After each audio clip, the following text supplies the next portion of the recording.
this episode of the Business Communicators. It's always been about understanding what the ultimate movement is about, right? The tech will change.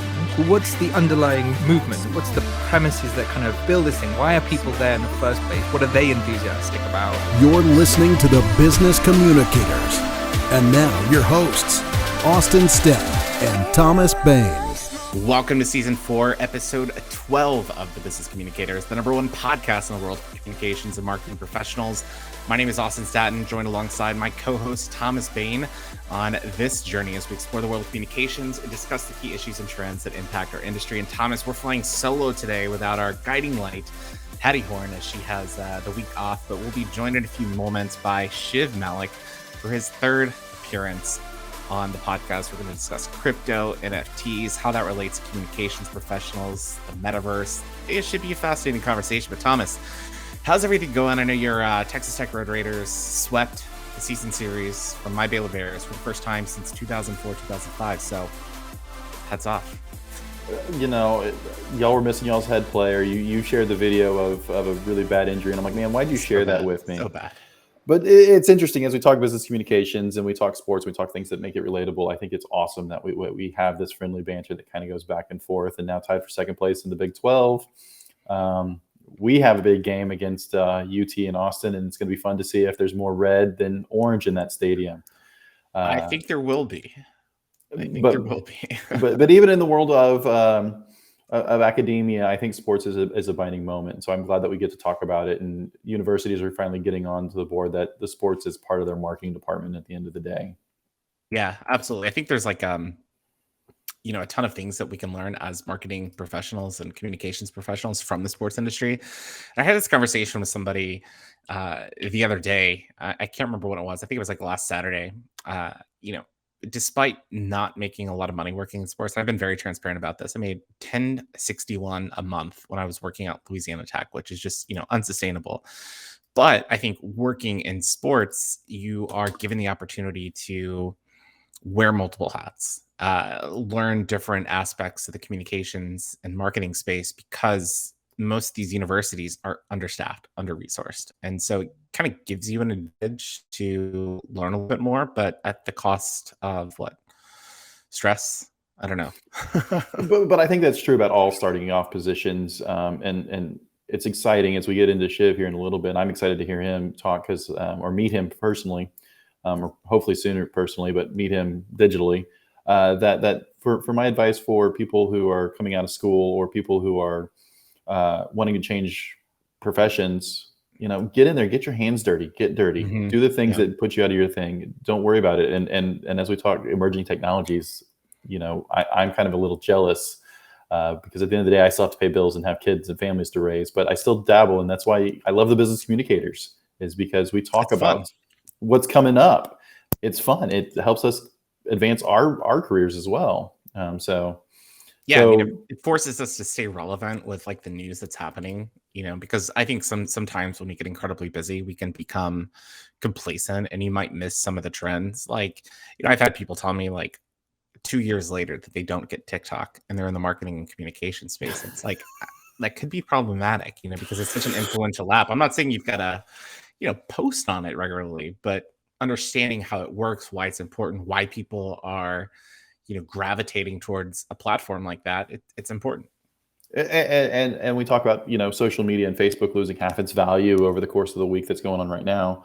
But the other thing that comes to mind is literally I was having a conversation yesterday with somebody about digital marketing and digital advertising and the impressions, and how at some point in time, some board member of a company is going to read the thing and say, I don't know if I trust our digital advertising because half the ads are, stacked, or there's so much falseness coming from it. And I'm like, I haven't heard in about a year and a half. So I'm expecting it in about another year for all of a sudden it's going to be like, that digital advertising isn't trustable. It's showing up at the wrong places. The ads aren't being seen.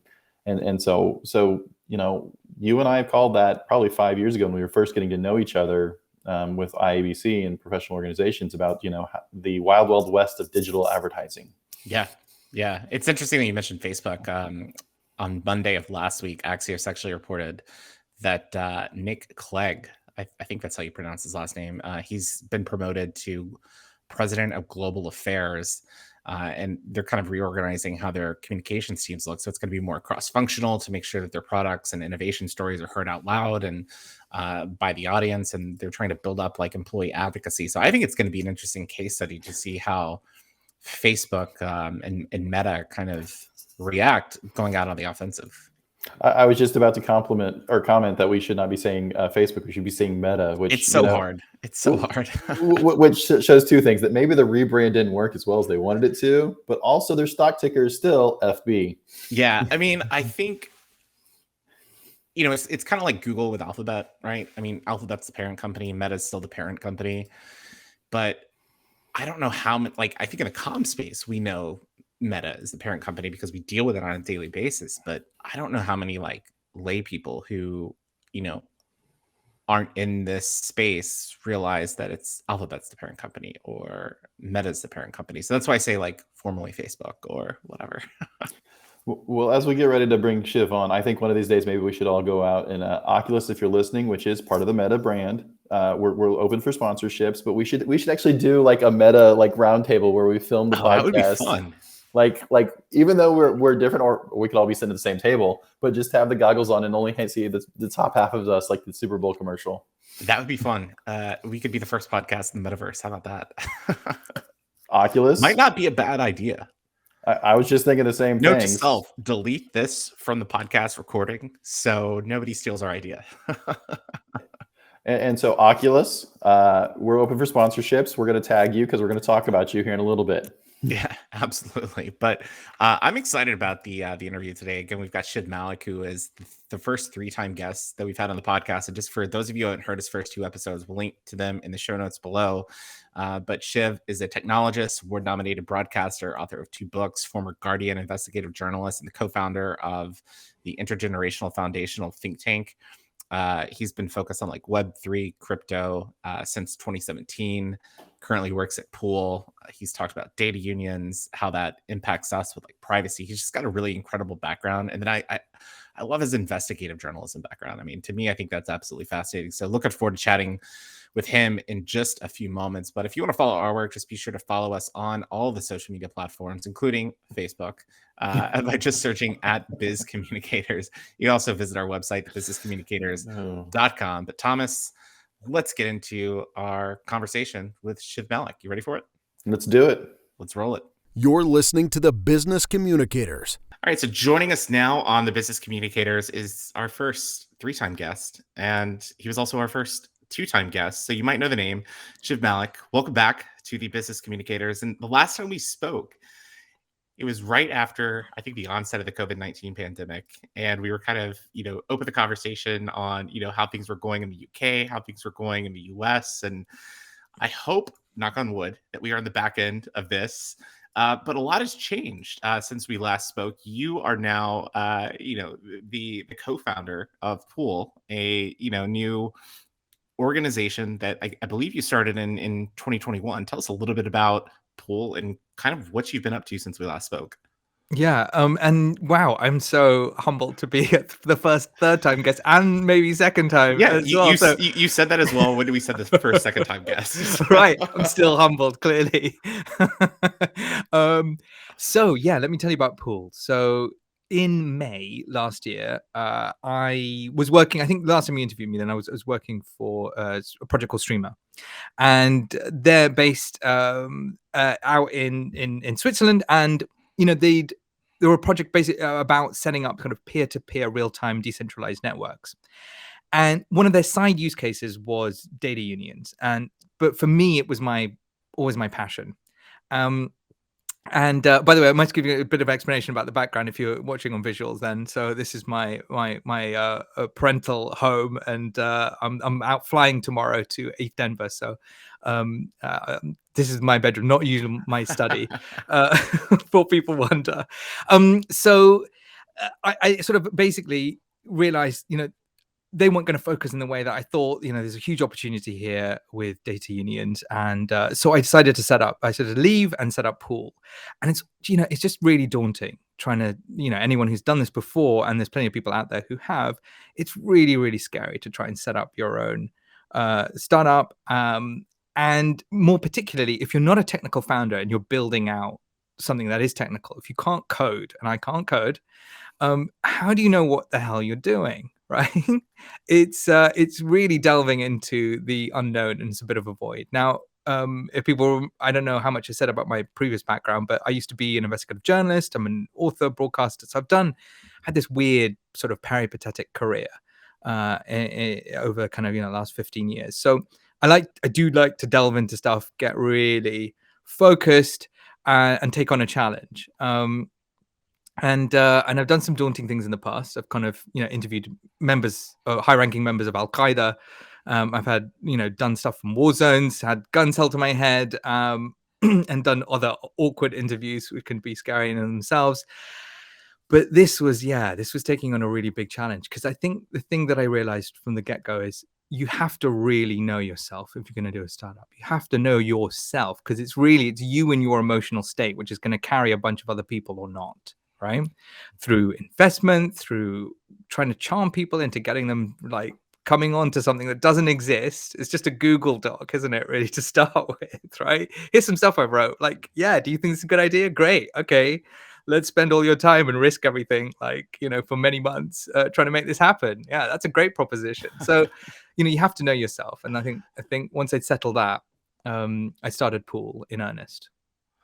Well, it's great to see that, the work that you've continued to do. And it's, I'd recommend everyone to, again, follow Shiv on social media, and we'll drop all of his relevant links in the show notes below. And also be sure to check out his podcast and Messenger, which, he mentioned his background as a, investigative journalist. It's a, great podcast. And I don't think it was out, last time we spoke, if I'm correct. I mean, tell us a little bit about, kind of why you dove into that space. I mean, were you just so inspired by our conversation that you wanted to have a podcast? Everyone's going to have a podcast now, Austin. We're all trying to catch up with you. This story had been haunting me for a very long time. So it's basically one of the big stories that I wanted to break as a kind of 25-year-old naive journalist. And I don't think I ever became less naive, really, in many ways, but there we go. So it'd been with me for such a long time. And the short version is that there was a person who'd said, he'd been, part of Al Qaeda, and he was well known in the UK for that. Or in and around just after sort of September the 11th, he'd sort of gone out to Pakistan and being one of the kind of main terrorist recruiters out there. And then when he returned back to the UK, I started interviewing him, and then he kind of said, "I've left, I've changed, I've reformed. I think things are different, and can we write a book together?" So I became his ghostwriter, and then the tale unfolds. It turns out not everything is obviously quite as it seemed. In fact, it was almost the exact opposite. So that's what the podcast was about. I had to finish it. It's one of those things, like, I just can't this, is a good thing as a sort of a founder. I just keep going. Like, I keep persevering against all the odds. And at one point, like, I'd been dragged into court by the Greater Manchester Police, because they wanted my notes from all this, and I was protecting my sources, and, my life looked like it was over. I was kind of humiliated by the source that I was then trying to protect. So, but I just kept going, and eventually it turned into, hopefully, a really decent podcast. That will, it's at least amused my family, so that's nice. Those are the biggest fans. I love it when my dad texts me and he's like, "Hey, I really enjoyed this conversation that you had." So, Dad, shout out to you if you're listening right now. But I was gonna say, I get the same from my parents as well. It's like, "Hey, that was really good. I wish you would have asked more of these questions." And like, "Thanks for listening." We all have good parents, then, clearly. Once you care about huge supporters. It's always good that at least one person's listening. So, but okay, I'm going to turn it over to Thomas in a second. I don't want to hog the entire conversation, but last time we spoke, I don't know that we really dove into like Web3 to NFTs to the Metaverse. I mean, these were things that were kind of out there, but not really in the vernacular. And I really feel like over, the last like 18 months, it's just blown up. I mean, we've seen Facebook rebrand to Meta. We saw, the Super Bowl this past weekend in the United States had 6-7 cryptocurrency ads, and then you're going to ETH Denver. It's just everywhere. I mean, how much has this evolved, kind of this like Web3 space evolved over the last 18 to 24 months? and how does it play into data unions and data privacy? So yeah, great set of questions. I've been in the space then, as they say. So that's the like the vernacular, right? In the space. That's the term you got to use to like be in the space. I'm sure it's outdated now by several other memes, but there we go. Been in the space since very early 2017. So I bought my first kind of Ethereum. I'm not a Bitcoiner. But I'm very much ETH maxi, if you want, ETH maxi. So I bought my first ETH in late 2016 for like $9, and I was hooked. And my personal journey was really much about from the kind of economics end of things, mutualism and cooperativism, and how do people then kind of work together and coordinate, right? Which is very much a fundamental of a blockchain, right? How do you create consensus from a group of people who don't know each other and don't trust and shouldn't trust each other, right? So Ethereum already had all the primitives of that, and I remember, we went for that huge first wave and boom. That would have peaked. I mean, a massive population kind of first heard about kind of crypto and beyond Bitcoin, if you want, at that point. So it was late 2017 and early 2018, and then came the crash. And I remember that Christmas, I was cooking Christmas dinner, and my stepmother-in-law and someone else around the table were arguing about Bitcoin, and they weren't even including me in this, who was actually working in Web3 at that point. And I was like, right, it's really kind of peaked, right? When two otherwise disparate people are talking about this. So NFTs were kind of created back then, the protocol that kind of governs them, the technical protocol that governs them, back in sort of early 2017 or mid 2017. And they haven't, here's the dirty secret, they haven't really changed, right? The primary and first use case was, let's stick this together with art, right?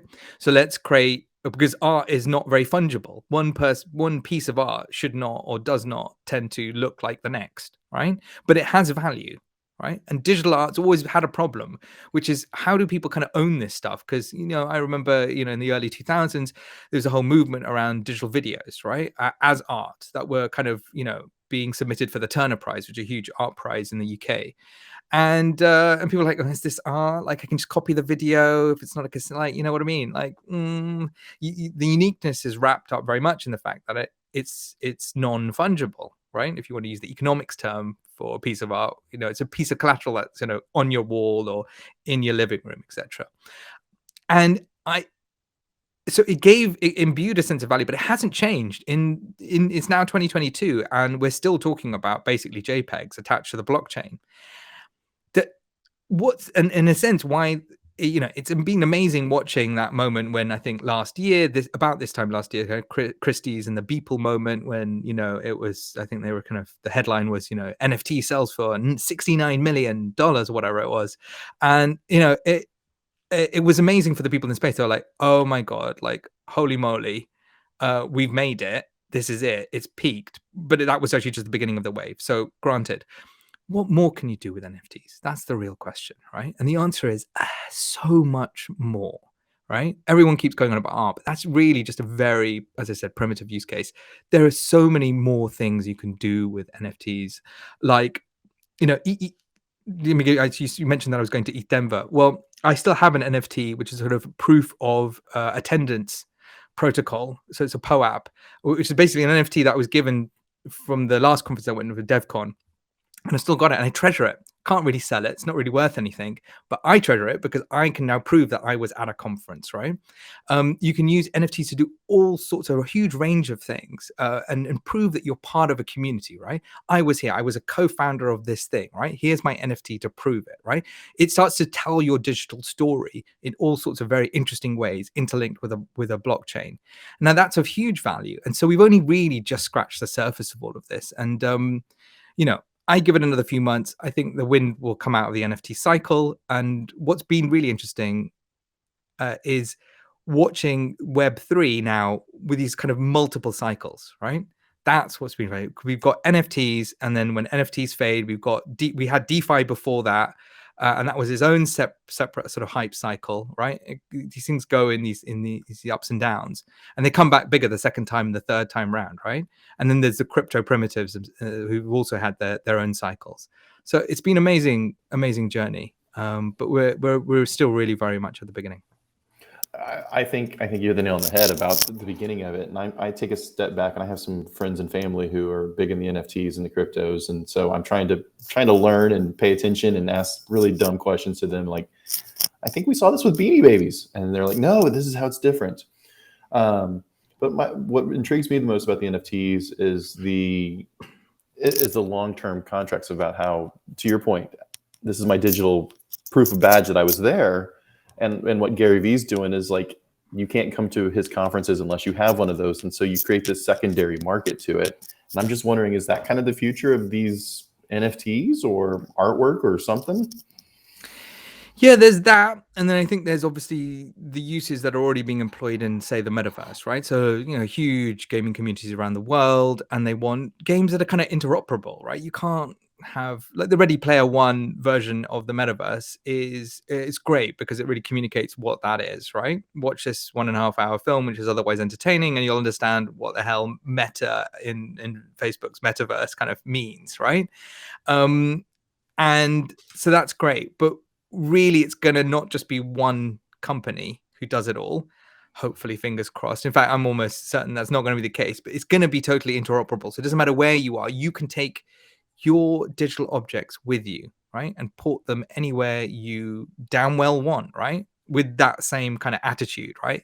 These are mine, I own them. So if I take this sword into this game, I can then port it into this other game and 17 other games around me. Why? Because I own this thing or this gun or whatever it might be.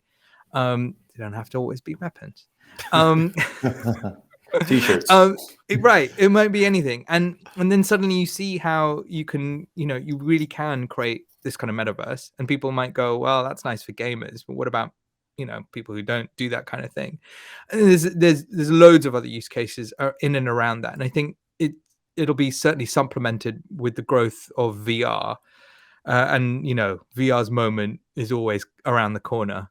But and it's been sad watching people in VR, in the VR industries, kind of come because they love it and they kind of come at it and then they stick at it for another couple of years, and then the company that they're with go bust and they have to leave, and they as the cycle goes up and down. But I think the consumer technology breakthrough is probably here now, and Facebook will certainly accelerate that, and they have done with Oculus, right? I just see people walking around with a little head mask on, just walking around in the real world, and you're like, I don't know about that. And I think Tom Fishburne said something about it. It's like, it's great, it's here to stay, but there's still going to be that human interaction that has to come from. And Ready Player One was actually something I was going to ask you about, but you hit the nail on the head on that one. Yeah, I think it's interesting because we saw Google Glass, come out almost 10 years ago now. I guess it's been a long time, and I think it was very innovative at the time, but there were a lot of privacy concerns with it. And that's almost why it was pulled off. I don't know that it was the technology side that it was pulled off the market. It was just the privacy concerns, which didn't make it successful. And then, of course, we see Facebook rebrand to Meta and really push the metaverse. And over the last 4 or 5 months, we've seen real estate on the metaverse just really take off. People buying into that. I've seen real estate agents actually move instead of doing Zoom meetings, they're doing metaverse meetings. People are buying and selling properties on the metaverse, legitimate, instead of selling homes, they're doing it, online. And to me, it's wild to see this, but I feel like we're only scratching the surface, when it comes to the metaverse and Web3. My question for you is how can communications and marketing professionals, kind of learn more about what the metaverse is and maybe how they can apply it or be prepared, because it's going to impact their jobs at some point, whether in a positive or negative way? For me, it's always been about understanding what the ultimate movement is about, right? The tech will change, but what's the underlying movement? What's the premises that kind of, build this thing? Why are people there in the first place? What are they enthusiastic about ultimately? What's driving them psychologically? What are their sort of stated aims, but underneath that as well? And then why are other people then getting involved on the basis of that, right? So then you have to ask, what's the wider Web3 ethos? And I think you come back to then, well, what is this 3 thing compared to the 2 and the 1? And there was a series of conferences a couple of years ago. A shout out to kind of Ashley Tyson, and who was the person who led the Web3 Foundation and really actually gave the name Web3 its push. It was Gavin Wood who kind of coined that phrase, and he was one of the co-creators of Ethereum. And it was meant to interlink back to Web 1. And anyone who kind of remembers the ethos of Web 1 was that, look, I've got this machine, this personal computer, when we still call them sort of PCs if you want, right? And me and it together can allow me to then interact with everyone else in the world on a peer-to-peer basis, right? And we can talk. Right? We can talk and communicate, and there's no one else is going to get in the way of any of this. It's quite libertarian in many senses, but also utopian, right? And it has that cooperative element, right? So it's certainly like push away the state, but also corporations and everyone else. It's just going to be, and Web 2 came along. We know what that's about, and that was the kind of the seizing of big corporations to say, we're going to make this a little bit more convenient. Like email isn't the only thing you can do. Maybe if you have these messaging things, and we're going to provide that service, make this convenient, or shake it up in different ways. Maybe it's pictures, Instagram, right? Maybe it's video, YouTube. Okay. And then they seized all of that territory, and they became the centralized parties in that thing. So it was no longer, in a sense, peer-to-peer, really. Web3 is about returning back to that ethos. So you've got a lot of people who have joined Web3, either from the libertarian end, and that tends to be Bitcoiners, or from the communitarian end. And this is what's driving them. And if you understand that, I think you'll understand, how to communicate some of these things out. On a very simplistic level, people will focus on the money. They'll be like, oh, look, someone got rich, right? Because people have got rich. Lots of people who are kind of unexpectedly rich, right? You expect people who work in tech and who found companies to once in a while get rich, but people who are just on the sidelines who knew about a thing getting rich, that has driven human behavior for centuries and centuries, right? The South Sea bubble and the tulips and et cetera, right? But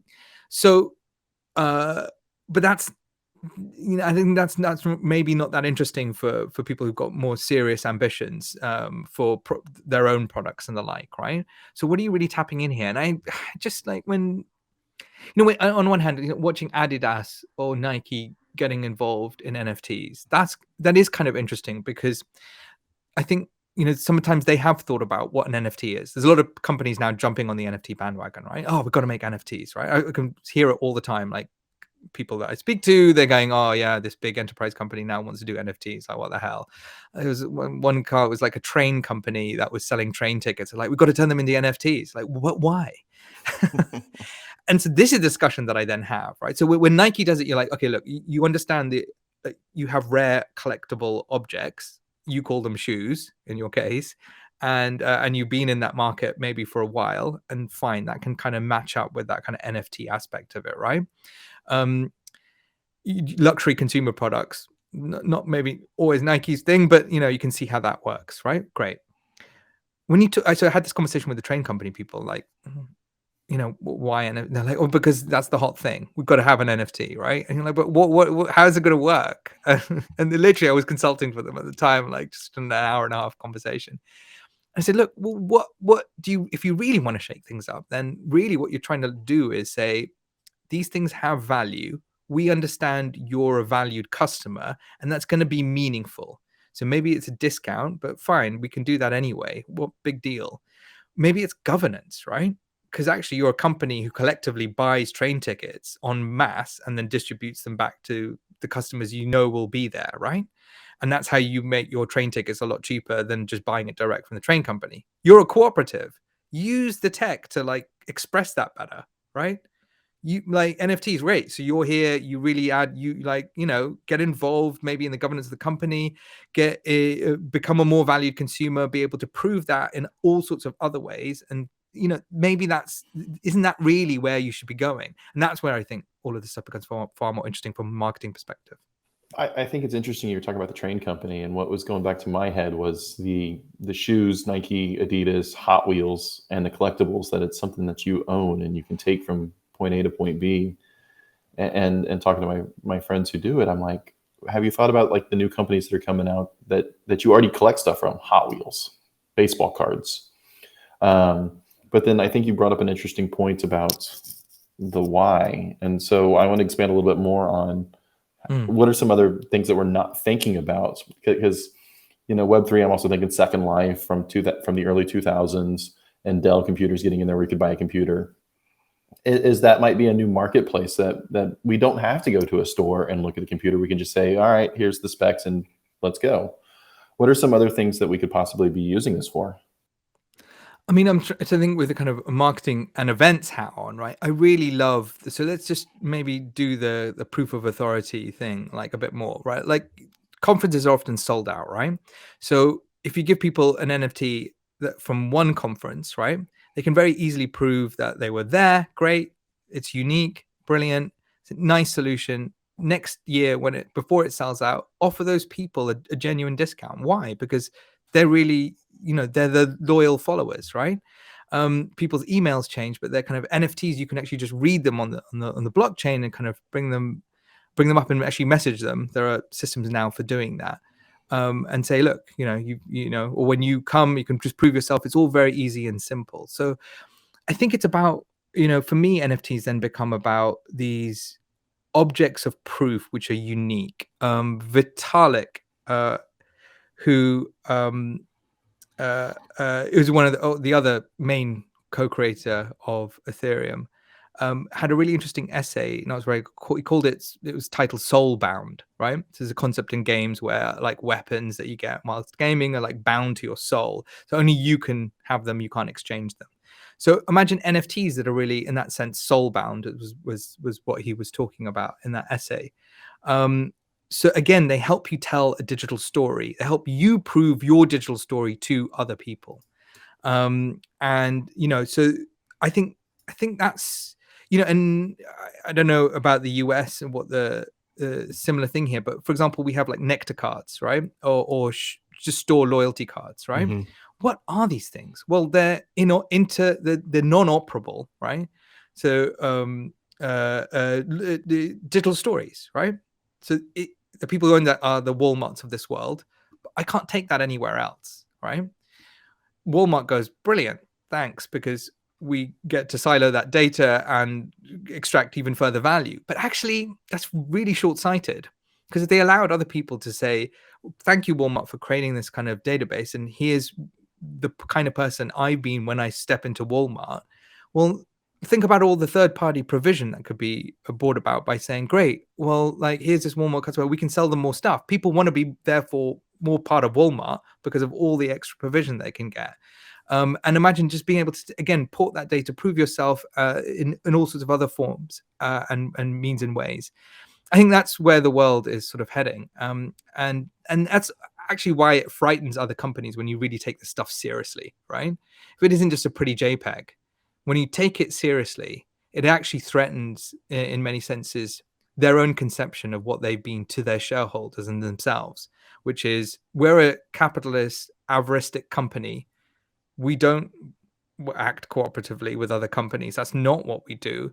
And we certainly don't empower our customers to go and live better lives somewhere else, right? We're here to sell and make money. Now, lots of other companies have sort of realized like the world of ESG and how, younger millennials and Gen Z don't operate really like that.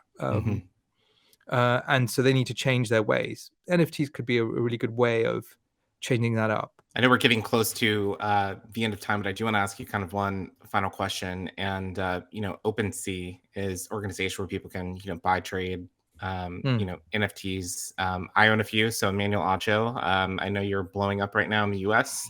If you want your ETH name, give me a call. We'll do a little negotiation there.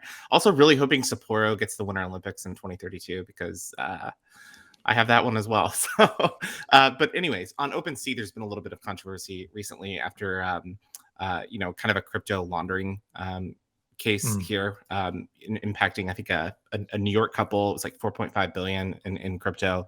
But there's just been, some kind of concerns with OpenSea and, maybe not being as transparent with security. If there are people that are looking to get into this space, like buying and trading, what should they look out for as kind of the big concerns, whether it's, financial protection, whether it's data privacy? What are some of the concerns of people that are just diving into this space who don't know anything, should kind of be on the lookout for? So there are some really good scams, which basically, if you're not a developer, you're going to fall prey to. And until you look at the code base, and someone was sharing one of these on Twitter the other day who was a developer who almost got scammed, and OpenSea in that sense is what else lives in the open sea? Pirates. So there's plenty of them around. And it really, it hurts me to say all of this because I come from that world and that space. But when you mix an ethos of, look, we should be permissionless, and actually the only tool you've got is a blockchain to ensure trust, it's not sufficient. It's definitely not sufficient. And I don't want to see OpenSea in a sense and become a kind of very centralized, for trust reasons, marketplace, right? Where, you have to open up account, do all your KYC and everything like that. But really, that's probably what needs to happen to make it mass consumer. But art NFTs are not really mass consumer. There are things that you can do technologically to kind of make this up. But basically, there's certain scams where you allow a wallet not just to read your thing, but to also stake your NFT, right? Or stake your coins, right? And when you say you allow someone to stake your coins, often the permission is quite lazy and it just says, yeah, I can take anything out of your wallet, right? Now, that's basically what the code says, right? I can take anything out of your wallet. And if you look really carefully, it'll say, well, I can only take this registered asset, but that registered asset might look like this on the computer screen, but actually in the code base, it's something else, right? So instead of taking this coin, it could take all of your ETH or your Bitcoin instead, kind of thing, or wrapped Bitcoin. So there's all these sort of very clever scams, and they're only just beginning. And so I really do worry on that basis. And I think, to be honest, I don't think OpenSea is for your average consumer. They're likely to get burned in that way, especially when we're talking about buying objects that aren't comparable with one each other. You don't know then, therefore, what you're really getting. Yeah, they don't look the same, or they look the same, but they don't have the same elements. One's more rare than the other. Yeah, it's interesting. and yeah, I mean, I sound really negative there, but I think that's from a generalist consumer perspective. There are hobbyists, and if you're willing to spend small amounts of money on stuff that you think is interesting, go ahead. And but it's like the gambling framework, like gamble with what you're prepared to lose. And Shiv, I don't know what you're talking about. We don't gamble on this podcast. YOLO and diamond hands. Let's go to the moon. But I've used OpenSea, and when it works, which it does, obviously the vast proportion of the time, otherwise no one would be there. It's brilliant. And I purchased ENS names off of that that other people have held. So it's great. On the other hand. It's just a bit like eBay, right? eBay used to be like, I just remember, like, in the early 2000s, it's like, who is this person? Who am I buying this from? And eventually they found small mechanisms that built over time to really imbue people with trust and reputation. So it'll get there. There. It is fun to go back and like look on there and see what like certain domains, ETH domains, have gone for. I spent probably about an hour and a half one night just kind of going through and seeing what the sale prices were, how they've gone up, based on like key moments. It's fascinating. And I told my fiance about it. She was kind of like, why are you buying all these domains? I was like, hey, it's gambling, if it's maybe I was inspired by Buzzweiser and beer.eth, but Well, I used to live with a guy in my early student days, so like 2 decades ago. I was totally giving away how old I am. Who when .uk came out, when the country name domains came out, like that's literally all he did in his little student flat. He just bought. He spent 10 grand on domain. I was like, you're crazy, like whatever. And like within a year and a half, he had he'd paid off all of his student loans, obviously, and was driving a great car. And I was like, what is that? What did you do? Like, what is? I don't understand. And obviously, you've seen it again, and I've missed the boat again because I know the actual guy Nick who created ENS. I sat in an office with him 3 years ago, and he was telling me all about blockchain, giving me a crash course. No, 4 years ago, and I still didn't do it.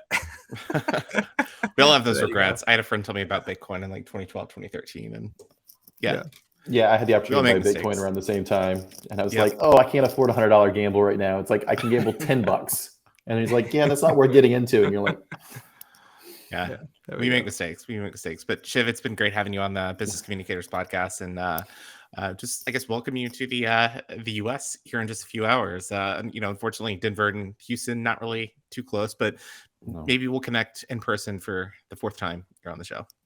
I'd love to do that. All right. Awesome. And for our listeners really quickly, what's the best way for them to connect with you online and to find out more about Pool and kind of the work that you guys are doing?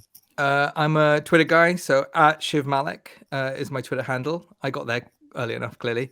And my DMs are usually open, so please try. And the Pool pooldata.io. You can find all about what I'm doing from the website there. Awesome. Well, we'll be sure to link that in the show notes below. But Shiv Malik, thanks again for joining us. We appreciate it. Thanks a lot, Austin. Really enjoyed talking to you again, talking to you both. Thank you. Thank you. You're listening to the Business Communicators. Thanks again to Shiv Malik for joining us on the Business Communicators podcast. And again, if you want to follow his work and everything that he's doing with Pool right now, you can just scroll down in the show notes and click on all the relevant information there. But Thomas, 3rd time I've chatted with him. Great guy. I think the first time we just did it virtually. Or not virtually. I think we just did like a Zoom call or something like that, but without the video. And then right when the pandemic started, I think it was the first time that I had recorded video. So yeah, here we are. 3rd time's the charm, right? We've come a long way from, just the oratorial podcast to the Zoom to now StreamYard. You mentioned before we interviewed him about his investigative journalist, and his stories are just phenomenal, whether it's the ones he shared here or just looking back at the stuff he's reported on and how he's gotten to where he's gotten. My heart goes out to all investigative journalists and just journalists in general, especially if you make a name for yourself, because you put yourself out there, both physically, mentally, reputational, and it pays off. And so without you, the world is a better place, or with you, the world's a better place. Yeah, absolutely. I mean, it shines light in some dark areas, and we need that. I mean, that's what keeps us free, I think. As we continue to go through, is I think the topic is relevant because he's on the forefront of what's coming through.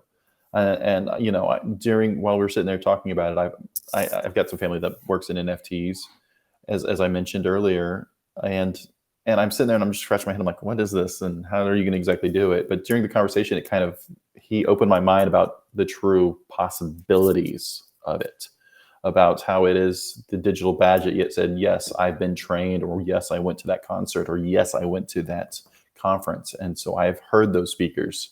I know those speakers.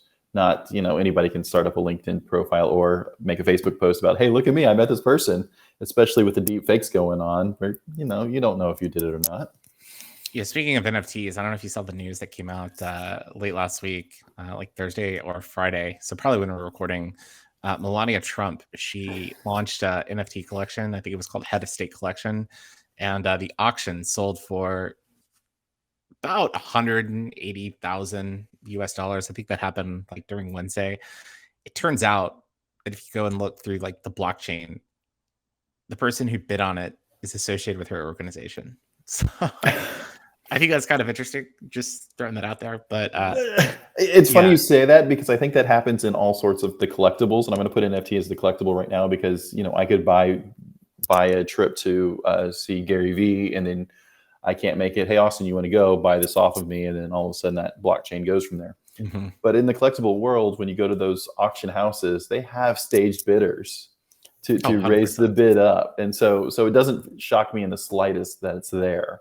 And you mentioned it. I'm like, yeah, I'm not shocked. I'm surprised there's only one and not like 7. Yeah, you're like, I believe it. But really fascinating conversation with Shiv. And we had been wanting to talk about like Web3, the Metaverse for a bit. And I thought it was very enlightening. So yeah, get in touch with Shiv. We'll link his information below. Definitely follow the work that he's doing. But we talked about kind of the collectible side of things, and on Friday, Mattel, had just, I guess, switched leadership. They have got a new CEO in place, and their CEO shared on Friday that they're starting to detail next steps, trying to expand their market presence into new segments like apparel, digital gaming, filmmaking. They've got the brands like Barbie, Hot Wheels, Uno, and NFTs is something that they're actually looking into. And I know you've got two young daughters who are probably playing with a lot of Mattel toys, and I know you and I probably played with Mattel toys when we were little. I mean, do you think kids are going to be interested in like NFTs rather than having like the physical toys themselves? I think at a certain age, yes, especially as they get more and more digital and become into those video games, because video games are no longer, you're a boy, you play video games, you're a girl, you play with Barbies. It's now becoming cross-functional, which is good. And so as Shiv's mentioned about, hey, I have these pair of shoes that I can wear in one game and I can take to the next game. Hey, I have this Barbie that I can take from one game to the next game. Hey, I have this sword that I can take from one game to the next game. I think that's a really interesting play on it, and especially, I think these companies need to be careful so they don't wind up like the baseball cards of the early '90s, where they produce way too many of them. Because at the end of the day, they are collectible. You can limit how many of them there are, and then you can buy and trade and create that hype that kind of comes from it. And so, yeah, I think it's a great strategy for toys. I don't know if it's going to be for the 6-year-old side of it, or getting closer to that 10, 11, 12-year-olds, and especially with collections, because if I remember correctly, you're in the process of peddling off some baseball cards. Oh yeah, I've gotten back into it. So there was like a huge boom in like 2019, 2020. I think it was probably related to like a documentary that came out, and then the pandemic and just all of that. But like baseball cards and sports cards in general, the market's gone up significantly. And I think they understood that like that junk wax era, in the 90s, early 2000s, where they were just mass producing all of these cards, that wasn't sustainable. It made everything, in terms of value, come down. But I think the sports card industry has kind of like regrouped and understood that scarcity is key. Now they do still like mass produce like some of the base stuff, but people are now chasing like the one of ones or the one of fives or the one of tens.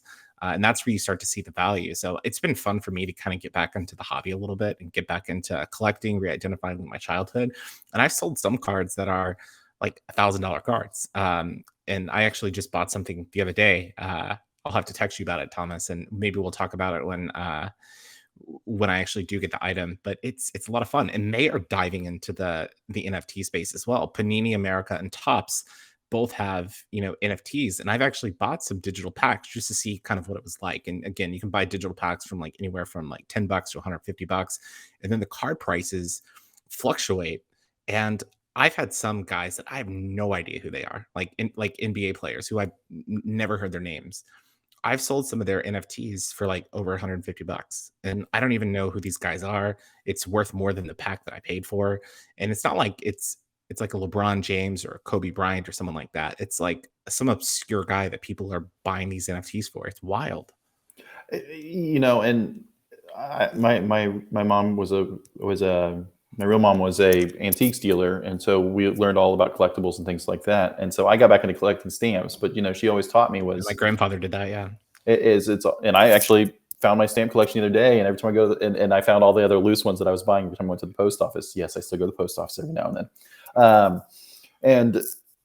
And she taught me that two things that make the value of it is one, the scarcity, how rare it is, and the reason why antiques are so old is because like in the 90s, when they overproduced the baseball cards, a lot of people kept on to them and everything like that. But as time goes on, those get lost, they get damaged, they get destroyed, or people are like, it's only worth a nickel, so they start tossing it out, and then all of a sudden it comes back in the resurgent boom of it. But then the other part of it is that cross-functional. So like I collect stamps, so I can sell to the stamp collectors, but then I also go looking for the Hot Wheels, because I know people who will collect Hot Wheels and Hot Wheels stamps. I look for like the Boy Scouts or the Scouting of America, because I know people who will collect that stuff. And so I think that this Mattel thing is spot on what needs to be done, because it is it's cross-functional, cross-generational, cross-cultural. And again, I fear that they still could mess it up by over-saturating the market. You hear of some of the people who've been in the space for a while who are like releasing a new piece of art, Bored Ape. I think the Flamingo one is another one that's coming up where there's still a strong following. Gary Vee is another one. Mhm. It's like every day they're releasing a new set of NFTs.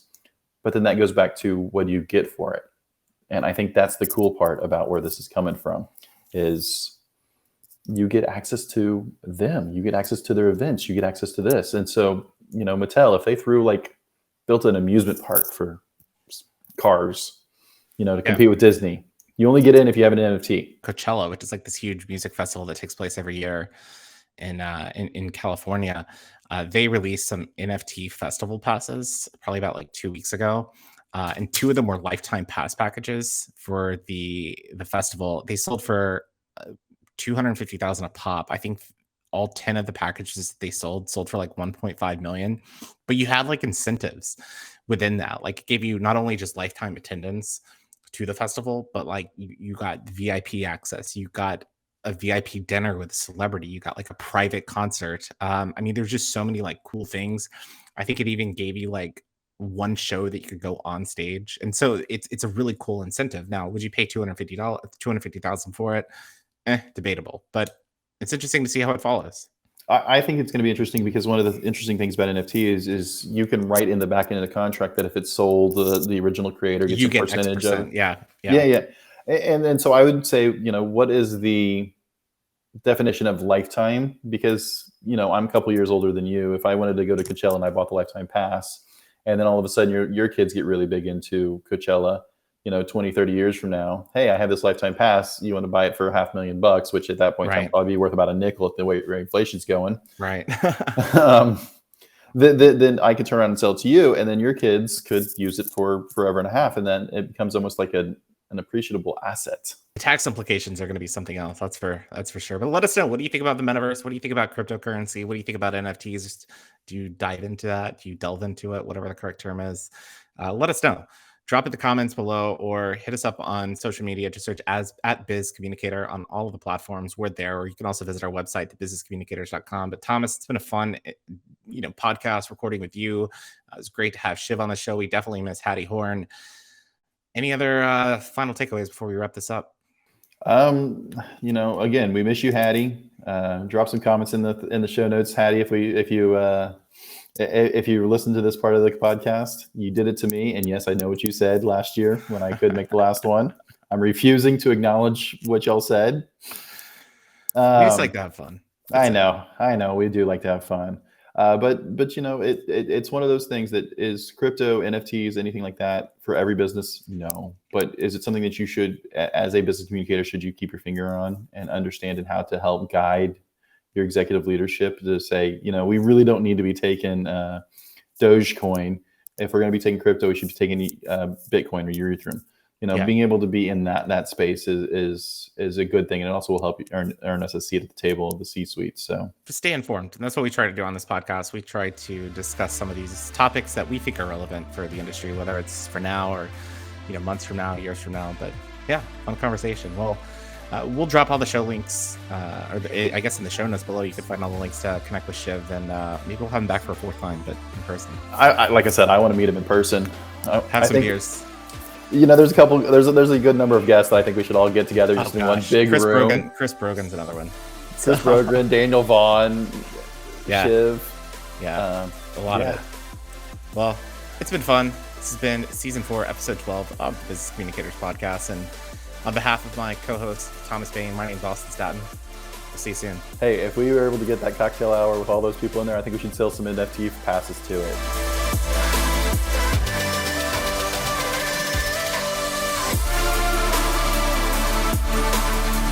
You've been listening to the Business Communicators. If you haven't done so already, be sure to subscribe to our podcast on iTunes and leave us a 5-star review.